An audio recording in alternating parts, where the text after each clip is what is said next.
দেখেন কৃষক এখন বীজ ফলানো নিয়ে অনেক ব্যস্ত। তারা বীজ ফেলতেছে, দেখেন কত সুন্দর করে।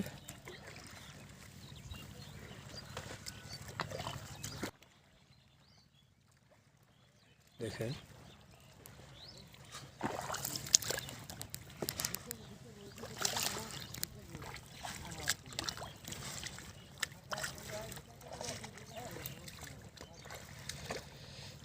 একদিক দিয়ে বীজ ফেলানো হচ্ছে। চাচা, আপনি কয় বছর দিয়ে ধান ফলান এই অভ্যাস, মানে অভ্যস্ত? আমি ছোটো তো ধান ফলানো শিখছি। তাই না?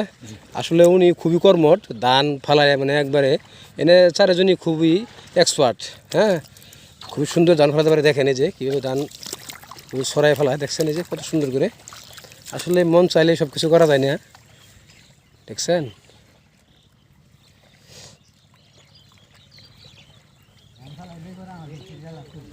দেখেন আবার আরেক দিকে যে কাজ চলতেছে, নেবেলেন সমান করার।